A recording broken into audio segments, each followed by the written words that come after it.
Hello, welcome to Dungeon Rolls Podcast. I'm your host, Justin. Today we're reviewing the Mighty Thor Thunderstrike, written by Tom Defalco with plot by Ron Frenz, who also helped with the art with Milgrom and some other people. And Ralph Macchio, the Karate Kid, was the editor, right?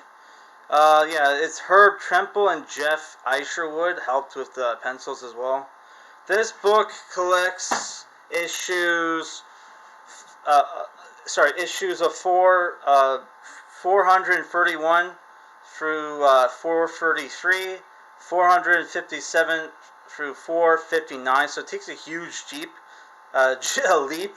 and collects material from 408 and Thunderstrike issue 1.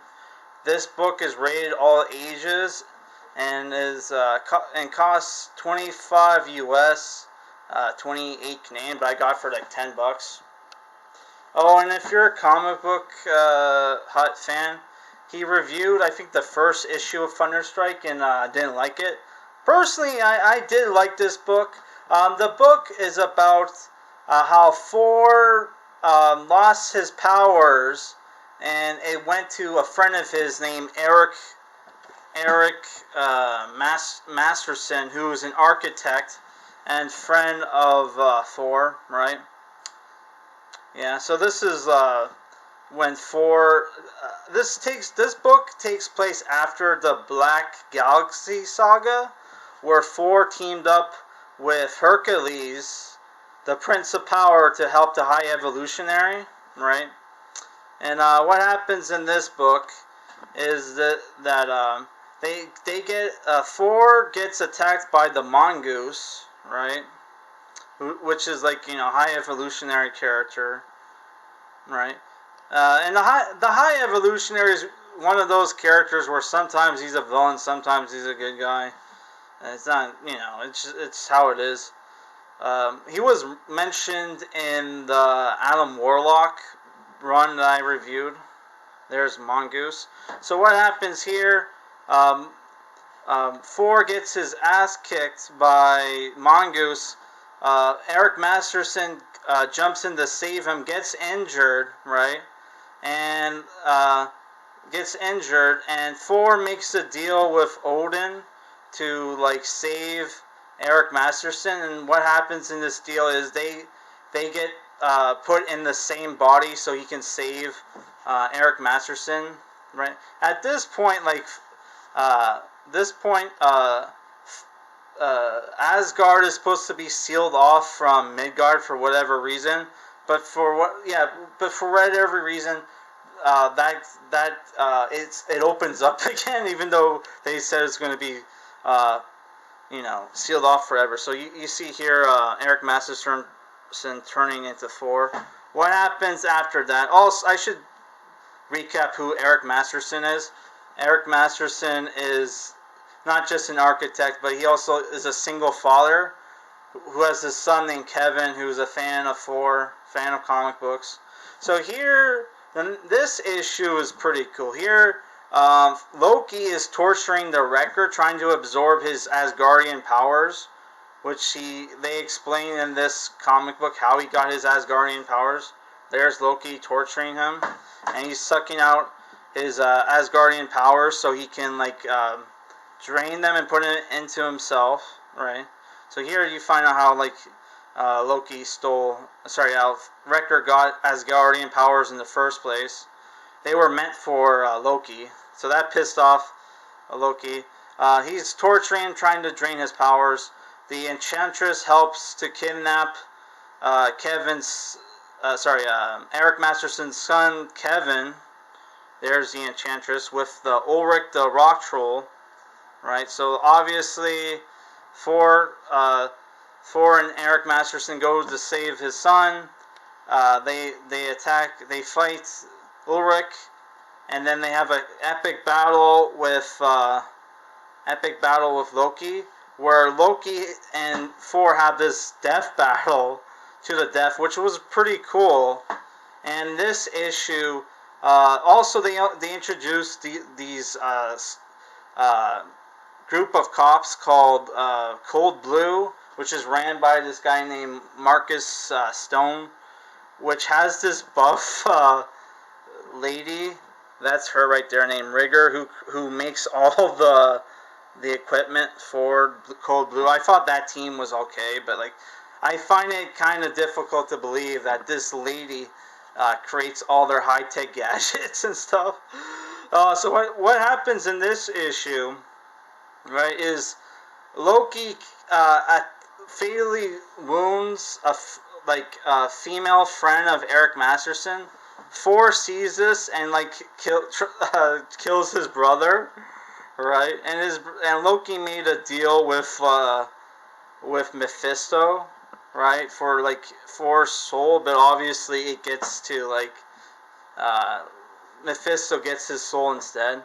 But because there's a rule that Asgardians aren't allowed to kill each other, so when like when Thor killed Loki,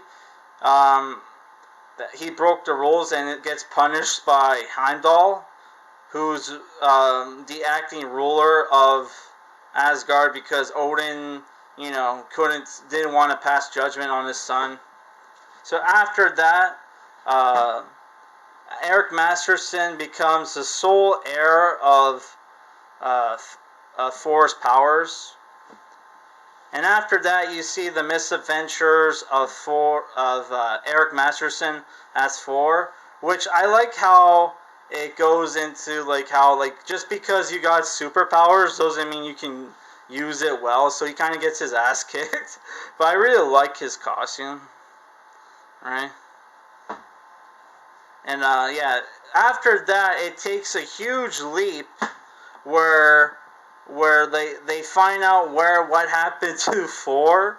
Apparently Thor's soul went into like Eric Masterson's head, and while this was going on, Eric Masterson was having kind of a relationship with Lady Sif, where that's her right there wearing a jacket that Eric Masterson gave her, right?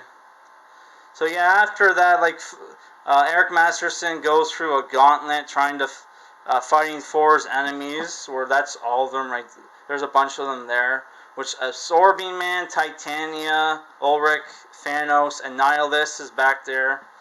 That's a Nihilus, that's Thanos, that's Ulrich, the Rock Troll, Absorbing Man, Titania, and that's Guardian from like I don't know, he's from the Shi'ar Empire or something like that. He's like a space Superman. So yeah, after that he has to fight himself, and he saves Thor, and Thor lets him keep his powers. But what happens? Thor decides to marry Lady Sif, and this pisses off the Enchantress, right? So the Enchantress sets up a plot. Also, Eric Masterson's part of the Avengers and constantly asks Captain America for advice. Yeah, so like Eric Masterson gets a spell put on him by the Enchantress to fight and kill Thor, which Thor gets pissed off when Lady Sif accidentally gets injured, and they have this epic fight. And after that, it goes in a standstill, and like Odin is making a second weapon for what you think is Thor, but it's actually for Eric Masterson, because during their battle they both regain their senses, and like Odin tells everybody what happened, right? So Thor decides to stay in Asgard with Mjolnir, while Eric Masterson is still the Thor of Midgard, but he has a new weapon called Thunderstrike. Hence why he goes for a new name and a new look, right? So there's the Cold Blue people. There's a guy in a wheelchair called Mother. Yeah, I don't know. I thought the Cold Blue people were okay. There's Mephisto with Loki's soul. And this final issue is about basically how there's this villain called Blood Axe, who's like a vigilante that's going around killing people. And there's also these group of carjackers, right? Which this scene was kind of funny. This woman's getting carjacked, and Eric Masterson as 4. He's still called 4 at this point. He doesn't become Thunderstrike until the end. Goes to save this lady, but messes up her car in the process, which is like, wow, buddy. You stopped a carjacking by totaling the victim's car. Great job. So yeah, in this issue, you get introduced. You see what's his name. You see Eric Masterson's ex-wife. That's her right there. She's married to a football star, right? And it turns out he's Blood Axe, and he gets attacked by the carjackers, and goes to kill them, right? And this guy's pretty badass. Here, there's some really messed up gore where he evaporates. Not, I don't know. Is it evaporate or like, I don't know. He kills this guy and he turns into a skeleton. Right. So this is where, in my opinion, the comic book stops being for like all ages, especially since you had like 4 kill Loki. And there's the carjackers. Boss called Carjack. So yeah, Blood Axe wants to kill all the carjackers, and Eric Masterson's like, no, you can't. Yeah, and he stops, and the cops get in the way, and saves Eric Masterson, who gets attacked. So he has a second battle with Blood Axe in a new costume, where he learns to use his powers, and he gets a new energy blast attack, and defeats Blood Axe and steals his enchanted axe. Right, and that's how the issue ends. So I thought there was a lot of cool battles in here. The dialogue is a little cringe here and there. A lot of 90s lots of references to it being the 90s in this book, and like, people might not like the fact that, hey, 4 is getting replaced in this book, and you're reading a 4 book, but you know it's not really about 4. It's about Eric Masterson. Though 4 has a lot of, I don't even know if I'm pronouncing his name right, but 4, in my opinion, has enough screen time in this book. Not screen time, you know what I mean. So I don't know. If you're a 4 fan, I think it's still worth checking out, and I don't mind the Eric Masterson character, and it's kind of nice to see, like, you know, OP character like 4 get his butt kicked, and there being actual like clutch battles where our overpowered character has to struggle to win. I really enjoy that, so I'm giving this book a 6 out of 10. It's the dialogue was kind of weak, but there's lots of action, and I don't mind the story elements. I think the book is worth reading, but it's just above average in my opinion.